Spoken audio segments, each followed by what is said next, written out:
Welcome to The Culture. We rest at the pulse of the community, providing all things news, music, fashion, events, and everything that we talk about in between. It's a lifestyle. We are The Culture. Hi, and thank you so much for joining us today. We have Belinda Battle, and she is a licensed clinical therapist providing counseling services to children, families, couples, and individuals, and consultation services to develop healthy individuals and teams with academic and businesses organizations. I got it. Welcome to the show. Thank you for having me. Absolutely. Your voice is so needed during this time. We're in historic times where things are doing things that we don't know what they're doing and never been here before. And I wanted so much for you to provide some tangible call to action items to help people who are trying to not only just cope with what is going on. I want them to be able to take authority and change their mindset. And I believe you have some tools to help them. So let's just start out with talking about families who are in their homes and they might be living under close quarters with the coronavirus and they can't get out. So what are some things that you can advise to those families? One of the things that I want to make sure that everyone is doing, whether you live in the largest home in your community or the smallest home in your community, is to pace yourself. This is a marathon, it's not a sprint. Take some time, check your surroundings, identify things that you can rearrange, modify to support yourself and your family. That's number one. Have a family meeting. Talk about your concerns. We are living in close quarters. What are your needs? Do you need space for studying? Do you need space for lounging? That's important that we set up that space just to relax.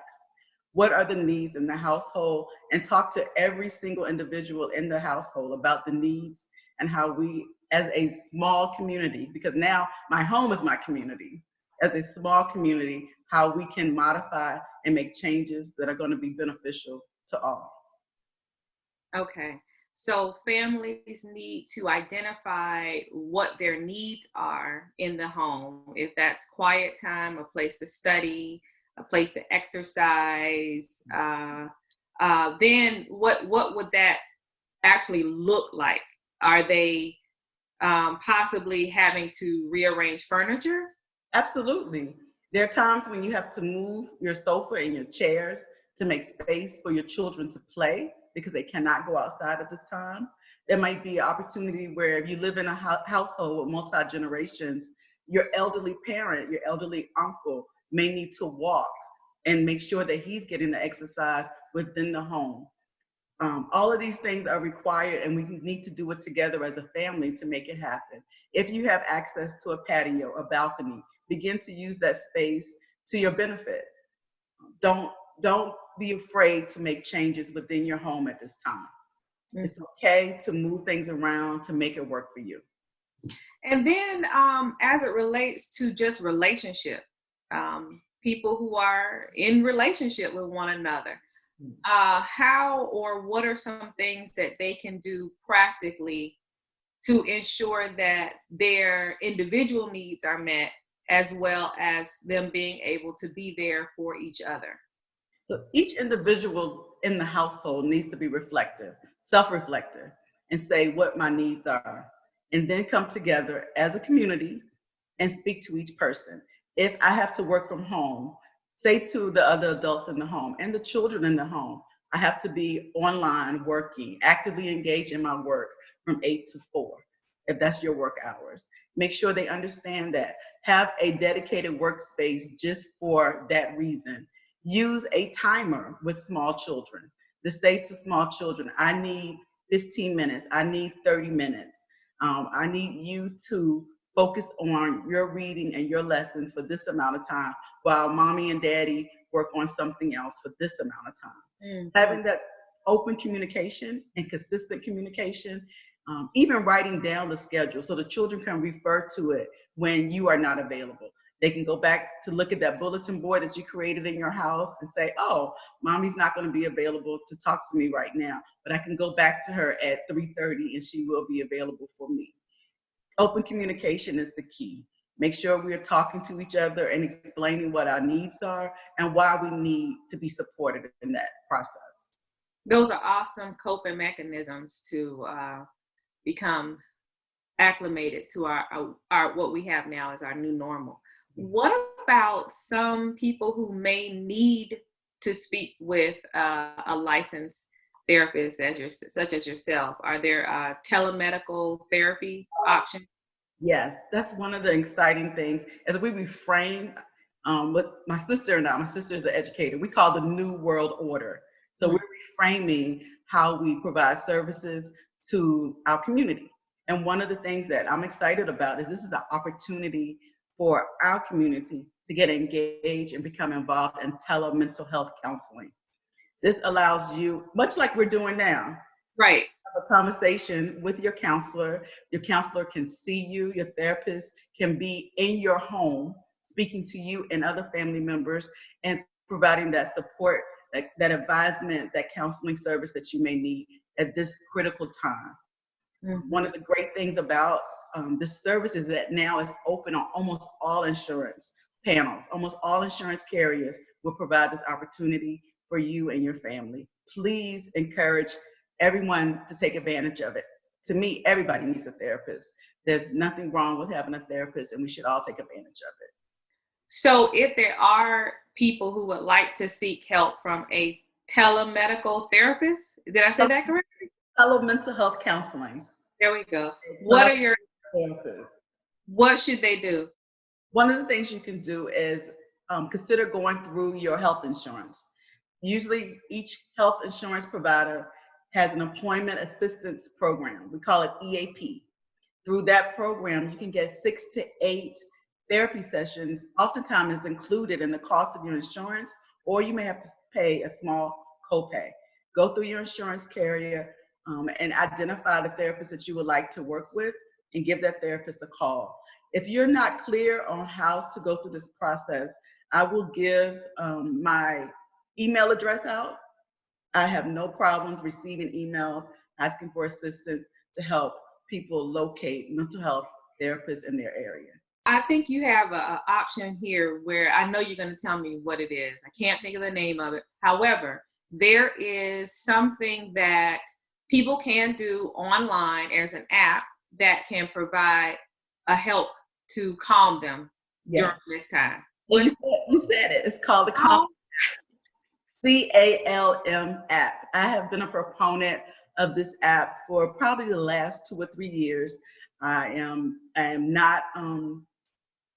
do not own any parts of it whatsoever, but I do promote it with my clients and with the families that I work with, because it's an app that you can place right on your telephone, right on your laptop. You can use it for 10 minutes. You can use it for 1 minute. You can take a bath and listen to a story that will help you find a moment of relaxation, help you meditate, help you come into mindfulness. It's also great for young people. Instead of just listening to their music, introduce them to some relaxation music.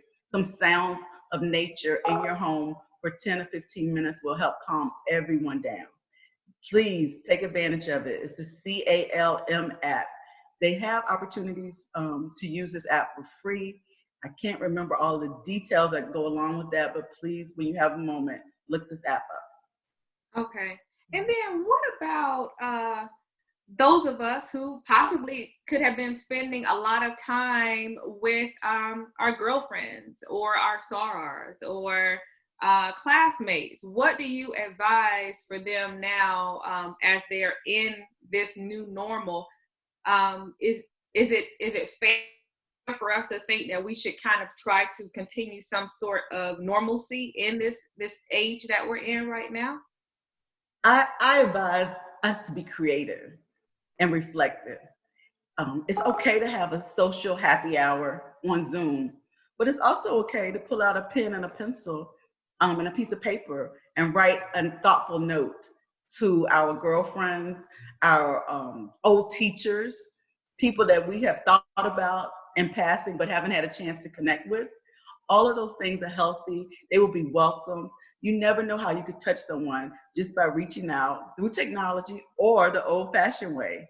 We can blend those things and make our community even bigger, make us feel safer, make us feel more connected. Social distancing requires us to be creative and find more ways to connect. Okay. And there are some parents who are actually feeling as if they are teachers right now, and you have some great advice on this. Yes, my number one mantra is that you are not the teacher. It's okay. Lean back. Lean far back in that chair as possible. You are in need of making sure your child has the technology and the internet services. But the teachers want to teach. Every educator I have spoken to over the last few weeks has said, I want to make sure I am reaching my students. The teacher's role is to teach. If they are not meeting that standard in your household, reach out to that teacher and say, what else do we need to do and put in place, because my daughter, my son is not getting the support he or she needs right now with distance learning. So make sure that you remember that you are not the teacher, you are the parent, and every child right now through this pandemic needs their parent to be engaged with them in that role as a parent. It's okay. We are all going through the same issues in our household with our children. You are not alone. It's okay to lean back, pace yourself again, and reach out for help and support that we need to educate our children during this time. Well, thank you so much, Belinda, for joining me today and providing such great tips for all of our viewers. Before we go, is there anything else that you would like to add that I haven't already asked? I just want to remind our community to pace yourself, that it's okay to take your time and make the transition from being out in the community, being out at work, to being at home with your family 24/7, and that we're here for you. Reach out if you need support. Mental health counselors and therapists are here willing to provide that support. Thank you. Thank you so much. We appreciate everything that you've given to us, and we hope to be able to bring you back on the show. I love that. Talk to you soon, Jessica. Okay, thank you. Bye-bye. The Culture is produced and owned by Hip Rock Star Media and cannot be reproduced or broadcast without written consent by Jessica Garrett Motkins. All rights reserved 2020.